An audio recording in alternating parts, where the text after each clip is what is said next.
السلام علیکم ورحمۃ اللہ تعالی وبرکاتہ۔ دوستو، آج ہم آپ کے لیے ایک اور اہم مسئلہ لے کر حاضر ہوئے ہیں۔ مسئلہ یہ ہے کہ عورتوں کے لیے بیٹھ کر نماز پڑھنے کا حکم ہے۔ آج کل بعض عورتیں اپنی نادانی کی وجہ سے واجب سب نمازیں بغیر عذر بیٹھ کر پڑھتی ہیں۔ ان کی نماز نہیں ہوتی کیونکہ ان کو بھی کھڑے ہو کر نماز پڑھنے کا حکم ہے، لہٰذا فرض واجب جتنی نمازیں وہ بلا عذر بیٹھ کر پڑھ چکی ہیں ان سب کی قضا لازم ہے، اس لیے کہ مردوں کی طرح عورتوں پر بھی کھڑے ہو کر نماز پڑھنا فرض ہے۔ اگر کسی بیماری یا بڑھاپے کی وجہ سے کمزور ہو گئی ہیں لیکن خادمہ یا لاٹھی یا دیوار پر ٹیک لگا کر کھڑی ہو سکتی ہیں تو اس پر فرض ہے کہ کھڑی ہو کر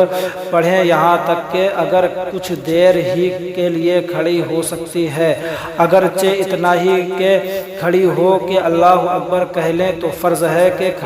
کھڑی ہو کر اتنا کہہ لیں پھر بیٹھ جائیں۔ اسی طرح بعض مرد بھی ذرا سی تکلیف پر بیٹھ کر نماز پڑھنا شروع کر دیتے ہیں، حالانکہ وہ لوگ دیر تک کھڑے ہو کر ادھر ادھر کی بات کر لیا کرتے ہیں، ان کی نماز نہیں ہوتی، اس لیے کہ قیام کے بارے میں عورت اور مرد کا حکم ایک ہے۔ صدر الشریعہ مفتی امجد علی اعظمی علیہ الرحمہ تحریر فرماتے ہیں، آج کل عموماً یہ بات دیکھی جاتی ہے کہ جہاں ذرا بخار آیا یا خفیف سی تکلیف ہوئی بیٹھ کر نماز شروع کر دی، حالانکہ وہی لوگ اسی حالت میں